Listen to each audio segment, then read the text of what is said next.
¿Qué tal, amigo? Muy buenas noches. Pues un módulo más está concluyendo con el profesor Rodrigo Merlo, en el cual vamos a hacer un pequeño resumen acerca de lo que es la planificación del entrenamiento deportivo, acerca de los deportes de combate.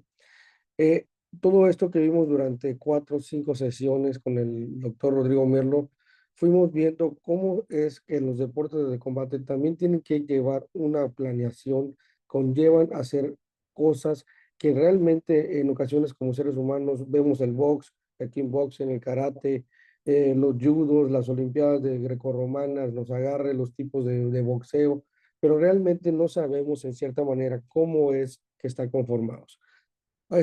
Vamos a ver esta presentación en la cual espero les ayude, entendamos un poco más de lo que son los deportes de combate y a la vez nos ayude a ir entendiendo esas pequeñas diversidades, esas pequeñas especificaciones que llevan los atletas en un plan de entrenamiento.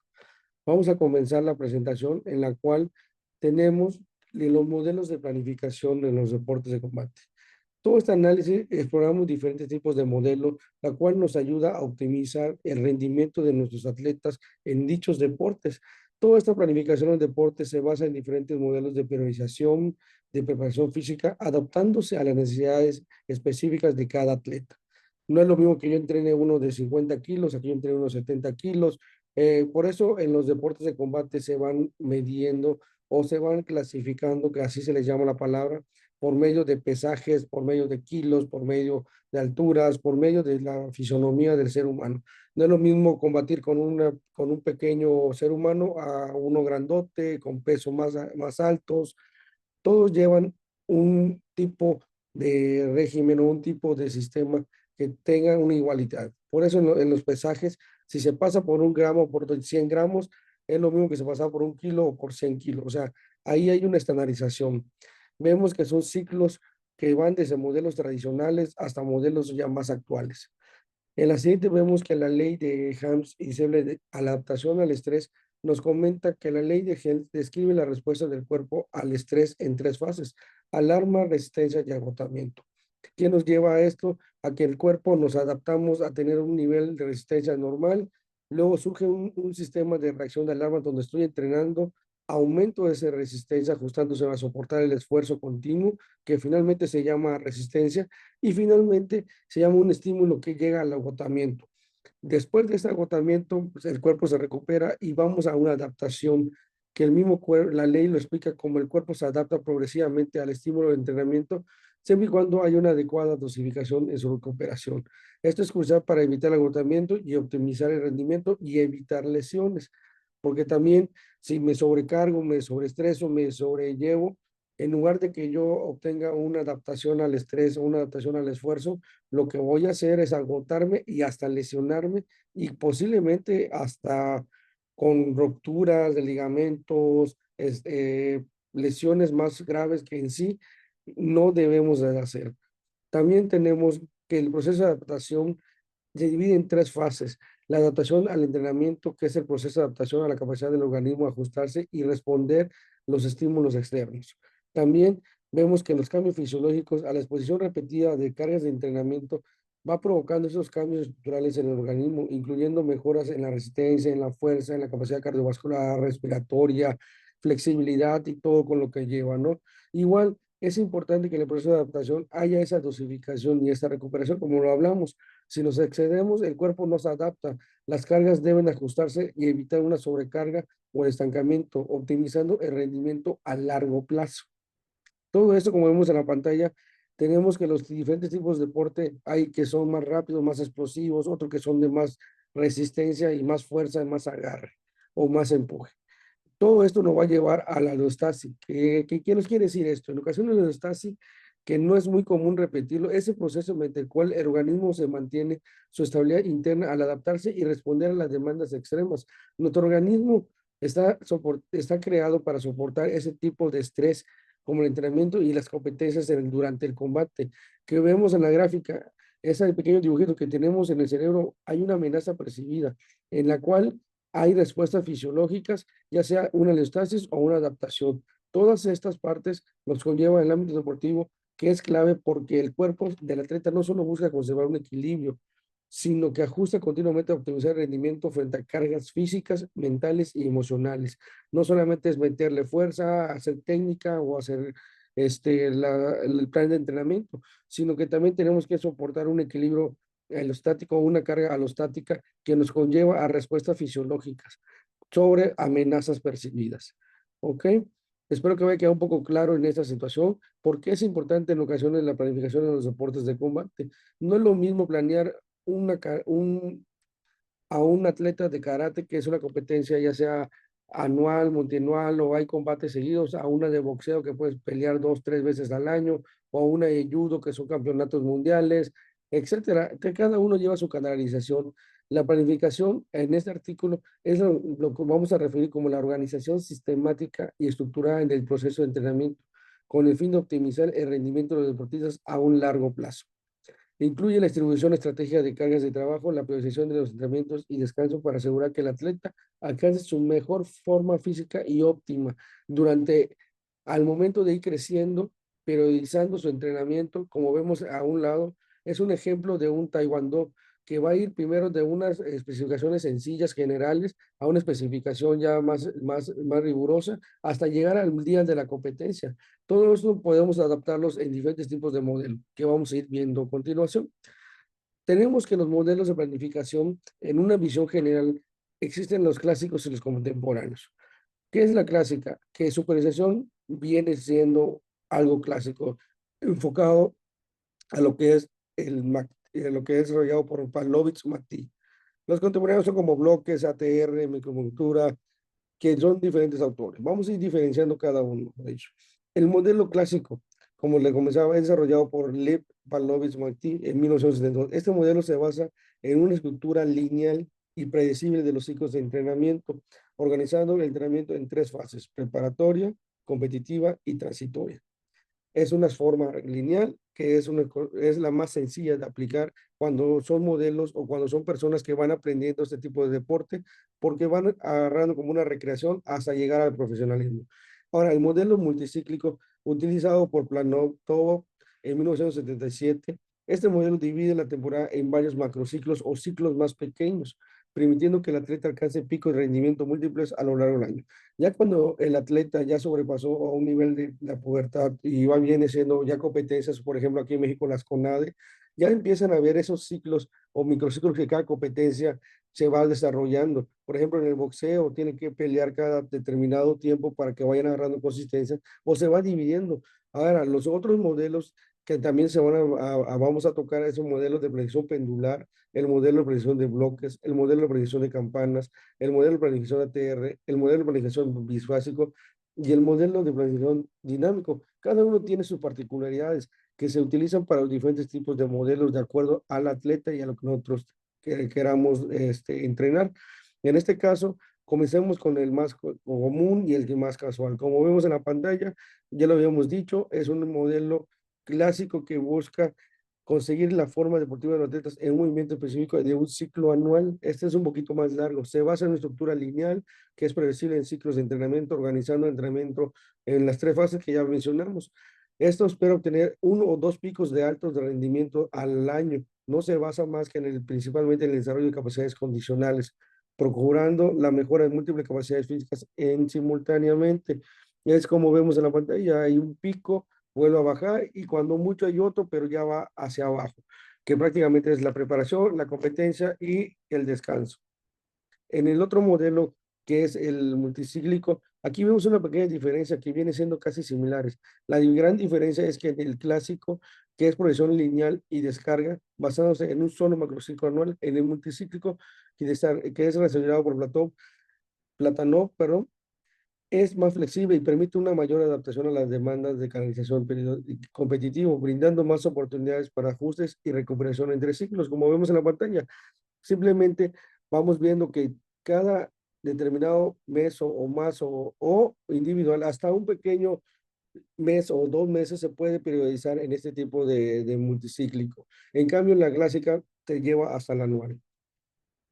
En el modelo de periodización pendular vemos que las cargas específicas y generales ya empiezan a tener un poco más de especificación, se alternan de manera estratégica a lo largo del entrenamiento, oscilando en varias fases durante el trabajo general, pasando al trabajo más específico. Este modelo se caracteriza por no seguir una progresión general, sino que va por periodos, desarrollando capacidades generales como fuerza, resistencia básica, habilidades fundamentales. En otros periodos se enfatiza más hacia el deporte, como la técnica, la táctica, las cualidades particulares del combate. Hay un periodo de generalización, de agarrar condición, y otro periodo para agarrar técnica y soportar esto. Por eso se llama péndulo, porque va moviéndose de un lado. Otros tipos de modelo también son los modelos de ATR y bloques. Este modelo está compuesto por tres mesociclos: acumulación, transformación y realización. Como vemos en la pantallita, esto nos permite tener una secuencia más o menos como multicíclica, pero con diferentes tipos de generalidades, ya sea específica, de general a específica, de específica a general o descarga, que puede ir adaptándose. Mayormente este tipo de movimientos oscila entre los deportes que alcanzan ese tipo de picos por ratos, como el boxeo o el taekwondo, que son competencias que se van platicando. En la planificación de bloques es similar, pero desarrollada por Bernosanki.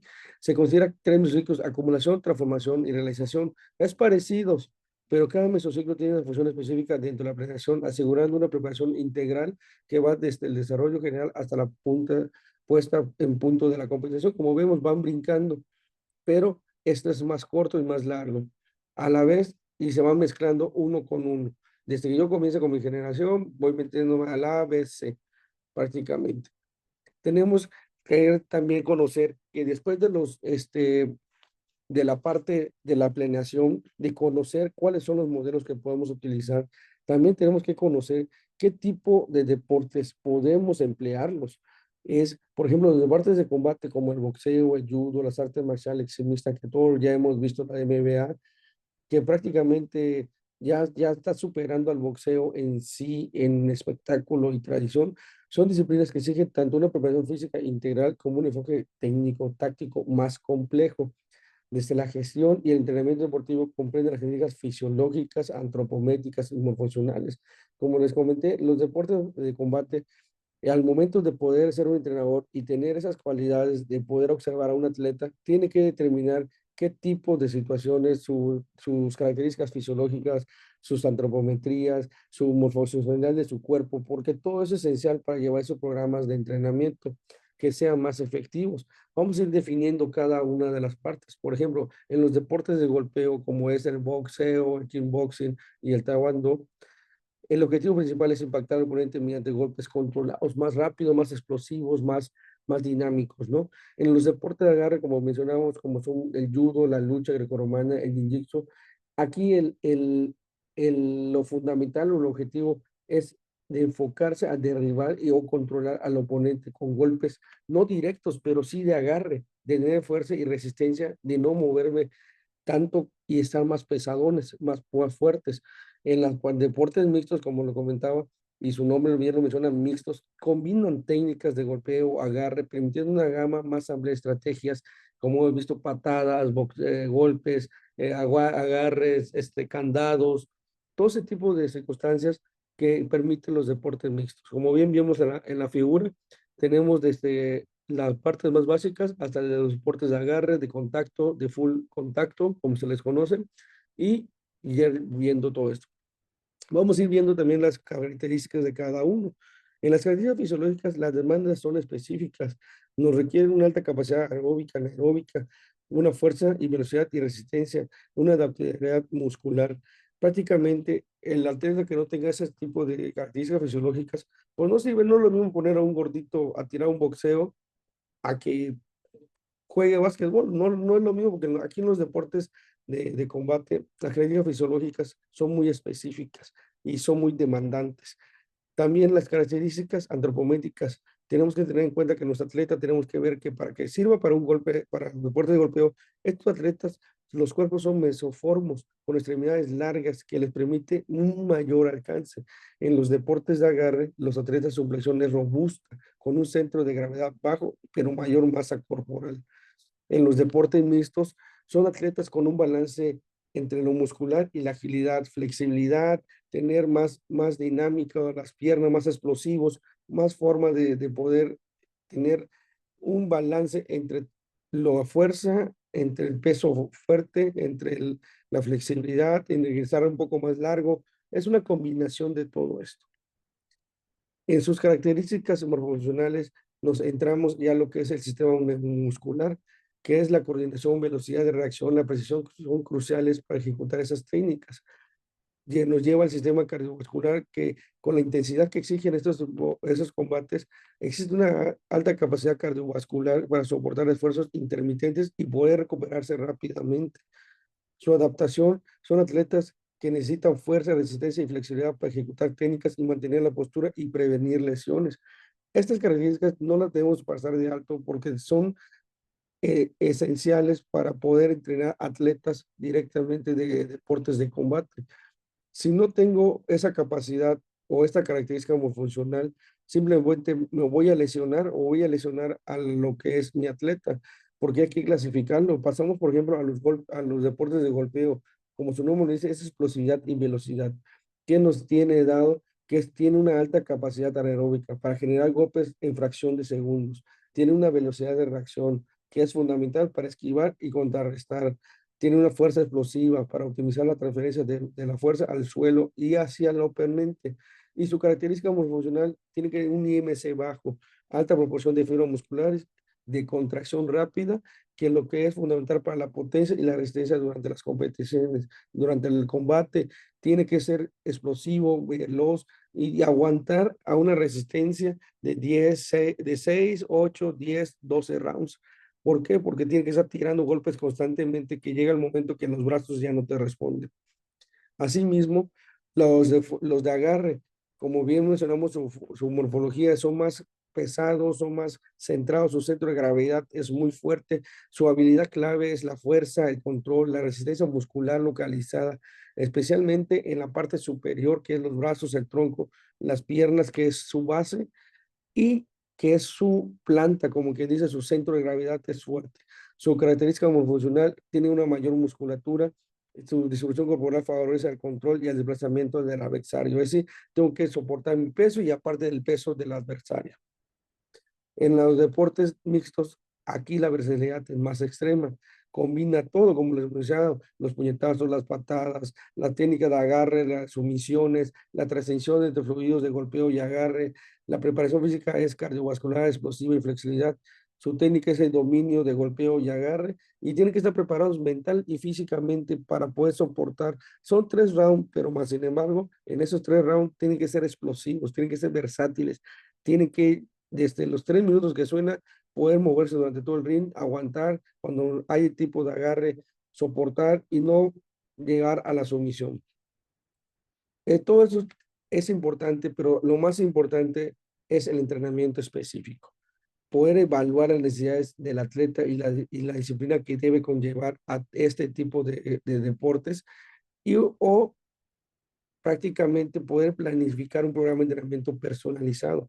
No es lo mismo que yo le ponga a 100 jugadores de fútbol a hacer lo mismo que vamos a hacer explosividad de piernas, saltar y todo, a que yo vea que el atleta se va a dedicar a un peso de 75 kilogramos y va a tener 3 peleas y yo tengo que tener un programa de entrenamiento personalizado para ese atleta y cuánto puede ser su IMC, su musculatura, cuánto puede subir, qué come, cómo lo voy a desarrollar, cuánto round puedo tirar, así viceversa, ¿no? Hay que implementar un programa ajustando la intensidad y el volumen según la respuesta de que el atleta me dé y darle un seguimiento y monitoreo y realizando ajustes que sean necesarios. ¿Ok? Pasando ya a lo que son los deportes, ya conociéndolos, vamos a evaluar física y funcionalmente estos tipos de deporte. Todo lleva a un rendimiento físico adicional y habilidades complejas que requieren resistencia, fuerza, potencia y agilidad. ¿A qué vamos con estas evaluaciones? Yo tengo que evaluar a mi atleta con el desarrollo de capacidades físicas esenciales, como mencioné, la resistencia, que es la capacidad de sostener un esfuerzo prolongado y crucial durante los combates a larga duración o alto ritmo.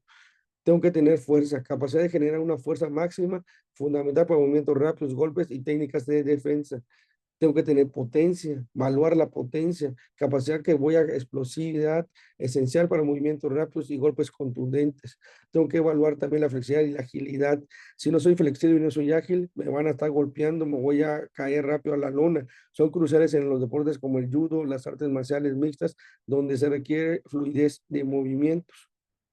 Asimismo, vamos a determinar el rendimiento físico general, haciendo evaluaciones integrales, pruebas comunes, enfoque holístico hacia la evaluación de estas pruebas para poder desarrollar sus capacidades físicas del atleta, incluyendo la cardiovascular, la flexibilidad, la coordinación y la composición corporal. Todo esto nos va a llevar a determinar qué tan físicamente está preparado nuestro atleta, si es óptimo, si es óptimo para desarrollar ese plan de entrenamiento. Si no, voy a comenzar de cero. Si ya está avanzado, puedo saltarme ciertos pasos, pero con la ayuda de la periodización me voy a ayudar a que realmente llegue a optimizar sus habilidades, sus capacidades físicas y desarrollarlas en su momento con las especificaciones. El test, vamos a ver unos test, por ejemplo, como el test de resistencia. Prácticamente hay una resistencia aeróbica, resistencia a la fuerza, resistencia anaeróbica, resistencia metabólica. Cada uno puedes desarrollar diferentes tipos de test. Por ejemplo, en la resistencia aeróbica puedes aplicar el test de Kuznetsov. En la parte de anaeróbica está el Winchet, que es la capacidad del atleta de sostener esfuerzos de intenso periodo. La resistencia a la fuerza, que puede ser repeticiones de peso muerto o banca. La resistencia metabólica, que evalúa el test de Cononi, que ayuda a determinar el umbral anaeróbico del atleta, permitiendo optimizar el entrenamiento a la resistencia. Prácticamente tenemos que ir evaluando a nuestro atleta. El test de fuerza, que es la potencia en el golpe, fuerza máxima, fuerza isométrica. El test de fuerza máxima puede ser el sentadillas, press de banca. El test isométrico puede ser evaluar la fuerza de agarre, indicando importantes disciplinas de agarre. Se mide también la fuerza máxima, cuánto puedo apretar, cuánto puedo subir, el R1M, todo esto, ¿no? Y el test de potencia también de velocidad y explosividad. El salto vertical, el test de lanzamiento velocidad, el test de explosividad saltando hacia arriba, 100 metros hacia un costado, siendo sprints, pruebas de salto de contramovimiento. Todos estos test nos ayudan. ¿Cuál es la importancia del desarrollo de la fuerza? Prácticamente es esencial desarrollar la fuerza en los principales. ¿Cuáles son la definición y conceptos claves? Prácticamente el entrenamiento de la fuerza busca desarrollar la capacidad muscular para desarrollar una fuerza a una resistencia externa. Algunos conceptos como fuerza máxima, fuerza explosiva, resistencia a la fuerza y fuerza relativa nos ayudan a hacer conceptos claves durante estos deportes de combate.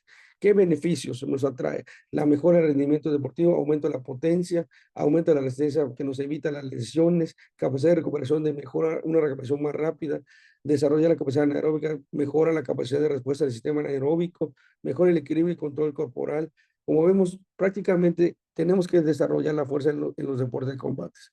Un análisis de la lectura del profesor Rodrigo Merlo, que es prácticamente el que nos dio la clase, tenemos como primer punto la especificidad de entrenamiento.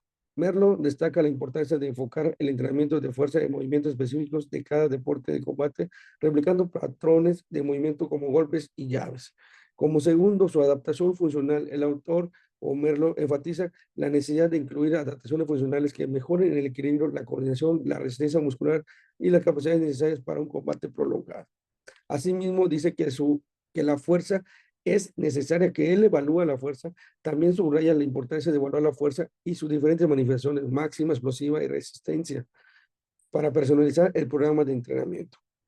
Es necesario tener, hay que seguir una metodología de entrenamiento de la fuerza, principio de especificidad, principio de sobrecarga progresiva, principio de variabilidad, principio de individualización.